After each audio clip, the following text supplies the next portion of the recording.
Et si je peux tout faire juste pour que nga pe na koma succès. Et si un jour na kufa na nga, mais avant na kufa faut na tika pe kombo na mokili. Oyo singa ko ata na kufa ba tanga ta kombo na nga. Na bando balusa miso na mire. Nzambi nokoloba nini? Bayebisinga batanga akoma nzambe tina sutura bembata kote uteli na ebité. Na pesi au pouvoir kende lukela nga soso pembe oyela ngai. Pe elo mo na bosani kuta ebisa ngai soko sombi soso wana na ba 0R. Obima okani soso wana kitendi tuna yo kapesa kinga ba vocation. Tellement na déjà condition nazo sepela nazo ngai na soso wana na bomoto. Ba mama ba boka ki on poza ki na monde spirituel ekendaki na bomoto pe soso na tonga ye na zoni na ye na kundaki na kati ya papa na biso. Na kamera motema papa malade pas 4e jour 5e jour papa koti koma 6e jour papa yo kufa. La télémati lui c'est là et comment ça la passe pasteur. Ba papa va bota biso bo va bénéficier pe na biso. Mais papa la va bénéficier de l'autre. Sentiment mon kili papa la va continue à bénéficier. C'est pour la première fois na tanga komba nzambe c'est aujourd'hui. Avec une déconnabique à Betty du soleil à ce qui est envoûtement. Il n'y a rien à envoûtement dans Kati. Dengue Baloba, Dengue Bible Zolo va bien. Le but que tout ce que l'homme aura sémé, il les moissonnera. Soso Basengi à Pembe, c'est-à-dire ça représente Papa Naï.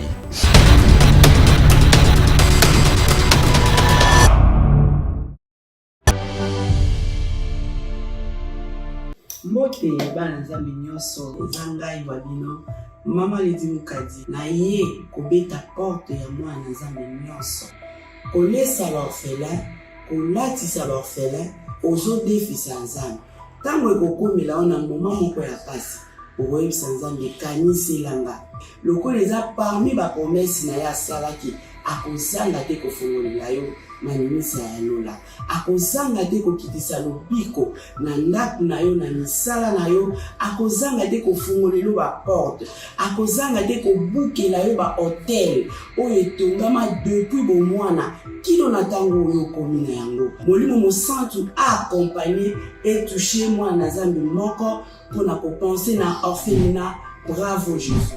Nous qui mangeons à notre faim, les orphelins n'ont pas cette chance. Faites vos dons. Orange Money, plus 243 18 89 886.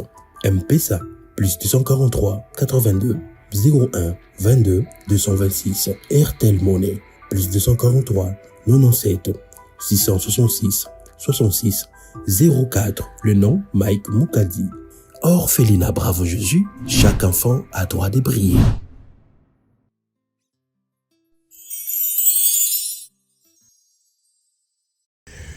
Shalom, bien-aimés dans le Seigneur, bisika opinion sur vos fans na banda kuna bino, nzambe alola vraiment apambola bino ya koleka ebele, je crois c'est votre humble prophète Samuel Erika Songo. Obulingaka vraiment mingi, je crois lelo tozana émission ya derrière les masques, émission oyo batbaka ko confesser. Émission batbaya ka koluka za ba délivrance ya ba vie na bango vraiment, moi personnellement yé abino non likambo yo, likambo ya somo na kokate. Akobundi abondi ti esimbité vu que batbala na biso pe belé bapesa biso pe confiance ya musala auto salaka yango wana tozalaka na pona bino bato soit des fois tuna pourquoi derrière les masques fois mona non il y a des choses soko moni moto asema ngama peut-être bakobomaye peut-être bakosali mabe peut-être yango monaka to chaka ba na masque pour que azale pe à l'aise pour me pe ko s'exprimer alo balikamno ozali ko lekelaye. En tout cas, sans plus tarder, je crois dans un côté, je suis avec l'homme de Dieu, Thomas Fabien. Mbote papa Fabien. Mbote papa Eric. Oui, boni papa. Kimi ezali nangola nzambe. Kimi ezali nangola nzambe. Ok. Je crois, bon, déjà, Moto Tozana na kati à notre plateau, c'est notre frère, je crois beaucoup. Boyo Kaye, vraiment, mais Yambo, Boyo Kaye, je crois, Tokolinga ke Thomas Fabien à Kambabiso na Losambo. Tosambeli, Nzambe yabika mokolo Yesu, totondi pe tokomisio Seigneur, totikeli au moment où yokolo Yesu yonde Kambabiso, pesa biso maele, pesa biso sagesse. Tolingi milimu nyonso oye tant toli kombono te ezala musika na biso kolo Yesu yonde o régner na kati na biso na kombono Yesu Kristo to bondeli. Amen. Amen. OK. Mbote papa na biso. Mbote papa. Boni. Oui, ça va. Ça va? OK. Je crois aux en a problème, beaucoup aux en a besoin. Au confesser un mot et puis de prier pour nous parce qu'on a besoin de soutenir à nous au centre. Vous avez besoin que Zamba intervenir les cambos et comme lieu de éviter les camonini oyo et comme lieu. OK. Merci beaucoup pour la parole. Comme vous savez, le monde d'aujourd'hui est ouvert.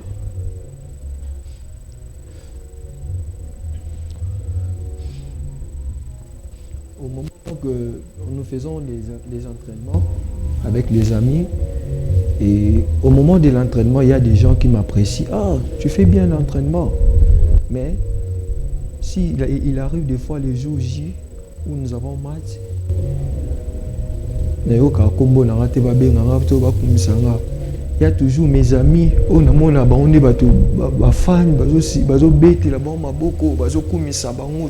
tout. Et moi, en tant qu'un homme aussi, comment c'est possible?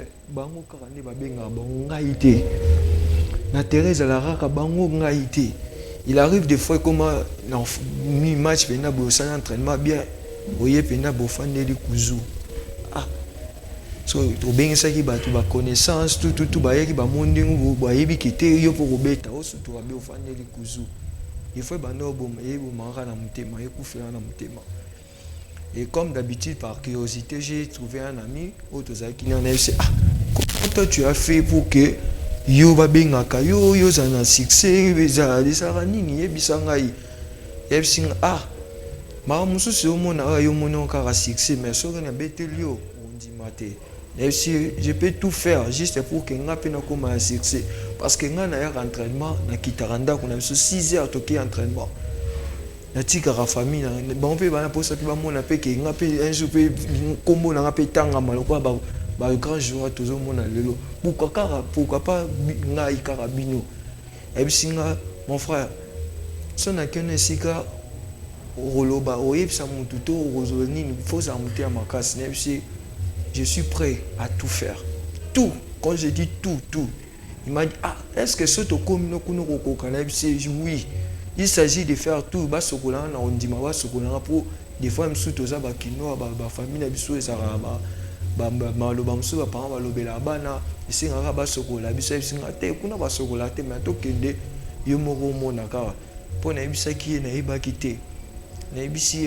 un jour, on kufa nanga, mais avant na kufa fona tika pe kombo la mokili.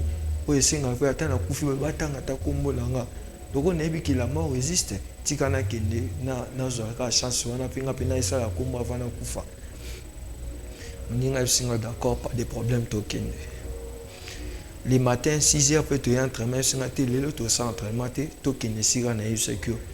Avec sentiment na bandi otunis ko na diapo na zaki na obango. Pour ça, il a été dans le bac qui par sentiment, mais dans le banc. Bon, ça va. C'est que quand on est bon, bêta, bambata, t'es tout le monde.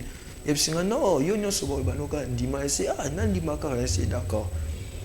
Donc, comme il peut s'y gamer, aussi transport, et puis, dans sa logique, de quoi, moi, la salle à moi, si la surprise. Yo kanga mis ko to kota au moins la rabe na suka pe tonto bi pe na kanga mis po papa ngonda za bazara trop rigueur na ba rigueur ne bela lingate n'importe qui ba ya ba kota c'est d'accord la kainga pe mis to kota na se retrouver bena na se retrouver na ndako moko na bando ba lusa misu na mona mutu te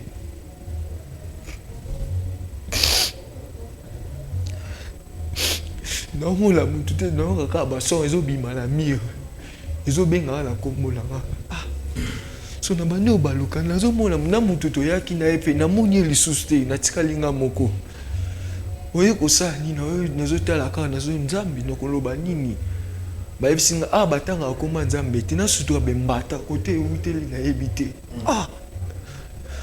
nakii ti elongi na se nayoka bayebisi nga nyonso tokoloba no ndima bayebisi nga okoti na temple moto abengaki yo na makasi aza te yo moko oyaki donc nyonso bayebisi yo ozalaka wana mpona ondima oyo en tout cas condition nyonso bapesa nga na ndimaki mais condition moko ayaki koyebisa nga na nde eza boye oza mposa succès abandi afongoli nga na tv moko alakisi nga moni baninga no napesa bango succès ngam nasala bango so lelo omoni bango bakomi lelo bengai tala yo mpe ozwaka na jour moko na opesa succès mais faut salela nga eloko moko wana eza yango simple facile oyo yo moko oyomonaki nga nasengaka mbongo ebele te napesi yo pouvoir kende lukela nga soso apembe oyela ngai comme ça oyo etikaka nde na wayebiso nde osanya se soso kaka ya pembe ayebisi nga oui soso kaka ya pembe en tout cas ntongo nayebi nasali wana tosisi mpe yebisi nga d'accord nayebisi moninga nga tobimaka stoke moninga nga alatisi nga enini akangi nga na elongi tobimi na bandi kosepela na nzela ayebisi nga omoni makambo nayebisaki oyo eza verité ngai asengaka ne mingi te kaka soso apembe nakende na victoire na ba 17h nasombi soso apembe mpe naye nango mpe na ndako papa mpe azalaki wana moni mpe soso oyo oye nango tolama ese soso oyo nakosi ye kutu mama moninga na nga nde atindaki ngango me namoni ko nakeye kuna eza retard viki naza kolemba na oti entraînement nakende na oke otika kaka lobi na ntongo ok ezalaki esoso mwa sacrifice mpe eloko moko nabosani kuta ayebisa ngai soki osombi soso wana na ba 0h na ba 0h obima okangi soso wana kitendi na mutu na ye okangi kitendi comme ça nga na opeso apesaki nga bapriere mo faye na bapriere te babimaka biloko mo faye na bandolo bapo nasala invocation nasalaki yango mpe na ba 0 na bimibwe na baluki na nsima na biso na bandi kosala invocation wana na soso na bandi kofaire tournise soso tututu na bandi kofaire tournise soso nazwi na soso wana bwaki soso akei na ba ine wana soso ndenge akendaki wana nga mpe mpe nayebi ke mpo na butu nga nalalaki me nayebi ke nabimaki mpo bayaki kozwa nga nabimaki bayebisi nga moni soso oyo nde succès na oyo nde succès na nga mais soso succès na oyo mais soki oyo oza na mposa okóma na bafan ebele bangusu tu babima na kati ya soso oyo nde niveau ya bafan no bazala ntango namoni ebongo nasepelaki bayelakisi nga te vraiment yo oleka bango surtout yo loko oyesika yo fo oleka bango na butu wana nasepelaki nazongi mpe na ntongo na bomoto boye tema nayebi déjà condition nazosepela nazongai na soso wana na bomoto bamama nabwakaki yango mpo ezalaki na monde spirituel ekendaki na bomoto mpe soso na ntongo aye nazongi na ye nakundaki ye na kati ya lopango na biso eyo oleka mikolo papa mpe abandi maladi mbongo mpe eza te na bando oyesa masi na tala eloko to omemaki nga na omona suite esinga te ekanga motema nakanga ya motema papa maladi mpo 4e jour 5e jour papa akoti koma 6e jour papa yo kufa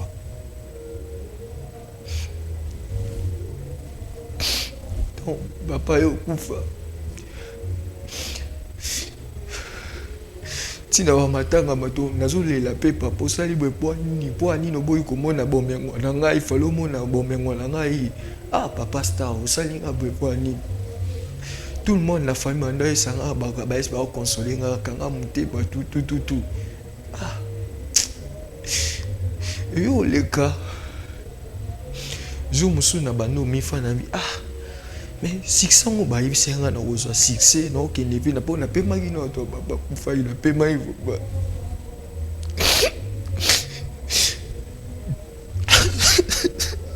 Non, ça va, papa, ça va. Sois fort, s'il vous plaît. Sois fort. Ok. Sois fort. On va me baller, sois fort.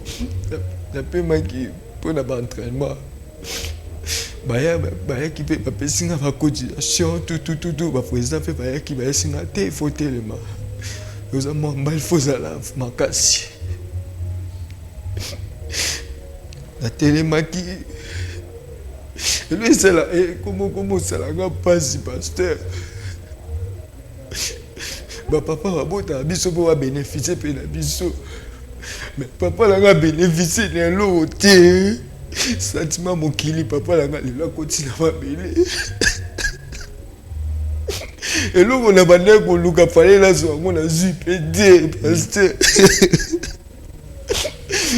bamasa mpe batanga bayaki fale bazalaka wana mpo tomonana me bamasa bayaki bakimi ngai osala ndeni bamasa ngo mpe bakimi ngai le jour à 40 jours à papa na biso namoni nalali pongi ti bato baolamba libanda nga nalali pongi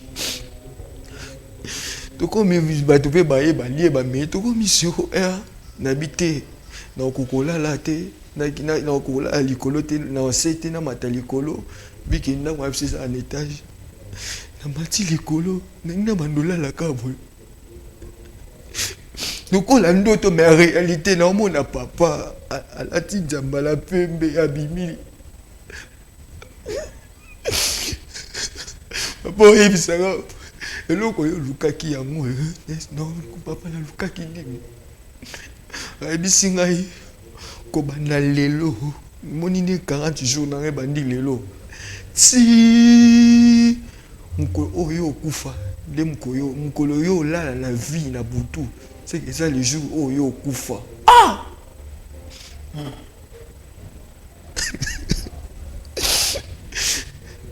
nagangi bamo la chambre nakiti nagangi na chambre batali ya bazaki na se na okokokita fete nagangi bato bazaki na se bamati likolo nini nesi namoni papa maintenant namoni papa basi omoni endeni bamere aleki batantine bazaki abi oyo eza misusu eza ndoto viki olingi papa bino mingi eza ndoto bocomprendre nesi bombimisaka na salon na okoka te nakita na okoka te j'avais des larmes le matin ntango etani nakomi oresoni kaka papa ayebisa ngai nalandi mpe nakomofani nakomosala baanalyse pourquoi tout ça m'arrive.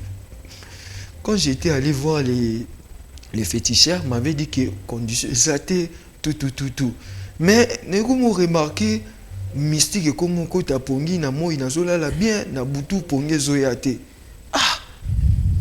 na mekiola na pongi na moi pasteur ça te que on va le baradier par les tantôt d'une manière d'une autre ou d'une autre. C'est pour la première fois natanga komba nzambe c'est aujourd'hui na yo kaka nde bat loba na ba musique tout bayembaka na yo mona Dieu parle tantôt d'une manière ou d'une autre. Nous faire une analyse. Papa n'a pas qui bien malade, il le côté malgré comment il y a jour mort comme malade, oui. Mais papa n'a pas koufa qui nous tombe casse pe na mbé d'hôpital à Oloba. Si bitima papa koufa kara kende boy. Est-ce que soso wana na pesa qui? Ezaki papa te. Parce que nous moza analyse faut tout ça ba tout à la pe ba TV. Tout le monde a réalité ou mais là ba tout. Déjà sur moi, je me suis dit que non. Et le cause, c'est que maman a sacrifié mon père. Ok. Et ma guitare, je n'étais plus moi, j'étais envoûté. Mais je ne peux pas dire que j'étais envoûté par les diables. Non, c'était moi-même qui était la cause. C'est de l'envie. Oui, tout ça pour avoir du succès. Pour avoir du succès, de l'argent. Parce que je vois, il y a certains amis aujourd'hui, ils sont des grandes stars. On a fréquenté, on a passé des bons moments avec mes amis. Mais moi, je suis toujours piéton. Et puis, je suis toujours à la maison, tout le temps à la maison. Il y a mon père. Imagine, je sors le matin, je reviens le soir. C'est mon père qui me donne de l'argent. Mais mes amis, eux-mêmes, ils dépensent leur argent. Il me dit qu'il faut avoir de l'argent dans la vie. J'ai essayé un peu de leur demander, ils m'ont dit que non, il n'y a pas de condition. Mais moi, quand je suis allé, ça n'a même pas marché. Aujourd'hui, moi, j'ai perdu mon père. Je n'ai même pas voulu parler même à certaines personnes de ma famille pour leur expliquer ces cas. pasteur. C'est pour ça que je me suis dit que non, il faut que je puisse aller voir les pasteurs, pasteur. Je ne suis plus moi. Je ne suis plus moi, quand je ne priais pas avant, mais j'étais à l'aise. Mais quand je suis allé voir les féticheurs, ma vie n'est plus à l'aise. Okay. Je fais que d'insomnie, je ne dors plus, je vois chaque nuit, je vois mon père. Imagine, je me suis dit que si je peux voir les pasteurs, et les pasteurs, vous allez me dire que je dois confesser. Comment donc je dois faire pour confesser? Ok, merci papa, merci beaucoup. Dans notre pasteur, est-ce que Dieu aussi va me pardonner pour tout ce que je fais, pasteur? J'étais envoûté, pasteur, vous pouvez imaginer, j'étais envoûté. Je crois. J'ai sacrifié mon père, j'ai sacrifié mon père. Toyoki.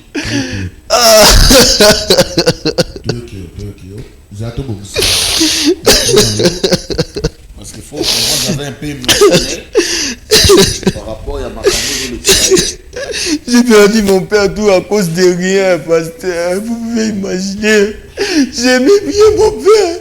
Aujourd'hui, j'étais avec mes amis. Mon frère, tu es en train de parler au Tikeli Bisso Tante, Toyoki déjà.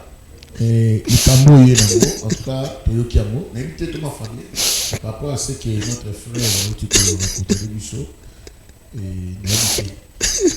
Merci beaucoup, papa Eric. Avec une déconnabition avec les solos et ce qui est envoûtement. Il n'y a rien d'envoûtement dans la catégorie. Et ça, choix y a nzela où il y a ponaki. C'est yangonde où il y a commis kofuta yango lelo. Dengue baloba, dengue Bible les olo va bien.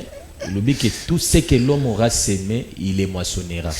Le kola y a semaki kozwa mbongo na mutu ya mutu. Donc yangonde azo muka souffrance nyonso ye ndenge ba yibi epoki. Parce que koyoka bien kolanda ye soso o basengi ya pembe, c'est-à-dire ça représente papa naï. Okay. Comme le kola za pembe, c'est sûr to lande au mona ke ngeza la peso ezaki soso mubadi. Alors le kola basenga qui est papa, c'est-à-dire longoli autorité qui papa pour remplacer na o ezali ki vedette na waza on a posa gagner na mokili. Mais kolanda ndeko na biso bien, c'est-à-dire bazana lignée ya ba makila o ezaka na interdiction ya ke okoki ko simba makila ndeko no ete po mata. OK. Yango moni ke biloko akenda ko simba et pesier retour. Donc ils ont conformément selon loi ya nzambe ndenge eza tracé ke akoki ko sala ndeko ne mabete akoki pe koluka amata likolo ya identité ya ndeko nete. C'est normal, il faut buka oyo ye alona. Mais on a koyi ko pesa ye comme remède pour ne pas kokende gauche droite. Normalement ndeko nanga na kati ya identité familiale na bino epekisama bosimba kisi. Epekisama bosimba kisi. Même kolongana na lignée ya familiale na bino kisi na bonzambe eyokana ate. Parce que c'est une façon loko la Bible ndenge zo la kisabiso so tangi na Galates 5 au monde ceux qui sont na ba 19e ou bien 20e verset ezo le biso c'est les œuvres de la chair. Au monde ndenge na ba interdiction ou les œuvres de la chair, il y a autobengi les sectes, la magie, tout ça est contraire na volonté ya Nzambe. Alors c'est une façon zo lingane to la kisanzambe ko corriger que Nzambe ndenge ngana zo avancer loko la caméléon boye eza malamu te Nzambe faut tianga ta vitesse ya mboloko po na gagner noki yango sikotala ndenge oke koteka amna yo na bo pete nyonso na bo pete ozaki envoûté te omoni à chaque fois na vie soko moni ozokoma na niveau moko boye tu dois faire beaucoup plus attention na oyo ezali maloba ya public. Parce que maloba ya public est déstabilisera mutu. Okoki pe ko bossa na oyo ezali prioritaire to ezali biti ya vie. Oza beaucoup plus sensé ya koluka o répondre na exigence ya public. Sala boy osali boy.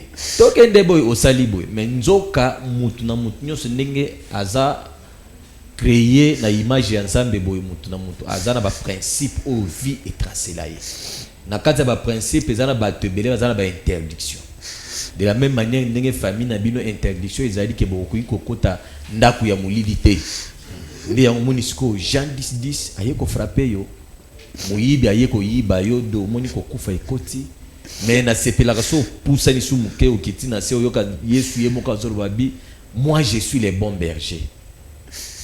Donc ils ala passe ce qui brebis aye pa Yesu atika na maboko ya munguna ezala moi passe ye moko Yesu azorobabi na Jean 14:6 alobi bien alobi je suis le chemin la vérité la vie.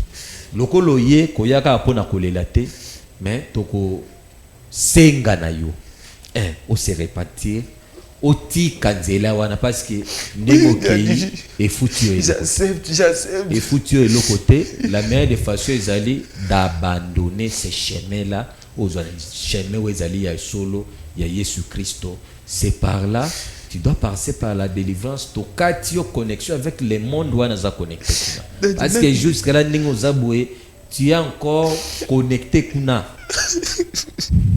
koloba to kolela ça ne sert à rien. Je pleure juste parce que j'ai perdu mon être cher. Mais je ne savais pas, Daddy. Je ne savais pas, Daddy. Je ne savais pas. Je crois, Nico. Merci beaucoup, papa Fabien. Conseil malade ou apprécié. Merci à quoi pour la réponse aux Hollandais.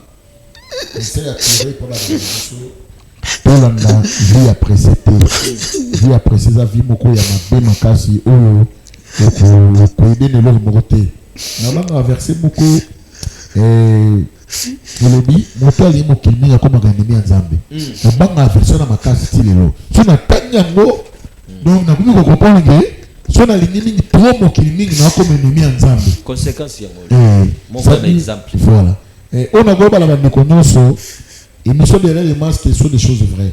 C'est un frère, Alandaki, a appelé un succès, à Betabali. Mais ce soit appelé un mobile, je papa la bango, et puis papa bango, a coupé la carte que Mukolola la pungia, Mukolo Koufi. Donc là, la rabia na moi, mais na boto a comme un Koufi. Il va commisser pasteur, il va commisser le être sentinelle. Donc, ok, na boto, c'est comme il faut, Allah la main, dis-moi là les athées. Mais comme à revenir, et pas ensemble, dit que tout est possible. L'Éternel notre Dieu a béni les réparateurs des brèches. À réparer le coup, ils ont bébé. Et nous croyons que le quoi hier n'est pas la biso, na Chips Télévision, l'émission derrière les masques. Pour Hollande là, il va prier. Et puis nous avons des pas bon. Ne cause alors dans ça là. C'est le moment où il faut abandonner à petit. Tout le monde a battu bien, là, bambou belé mais bon, on sommes maliwa na été. Bon, on sommes maliwa na été. Bon. Donc, tout le monde a mis la mission parce qu'après cette vie, il y a quoi une autre vie. Il y a un ciel à gagner. Et l'affaire à faire quoi? À éviter. À éviter. Donc, éviter l'affaire, mais le cas, pour gagner un ciel. Quel éternel Dieu a Pambolabino. Merci.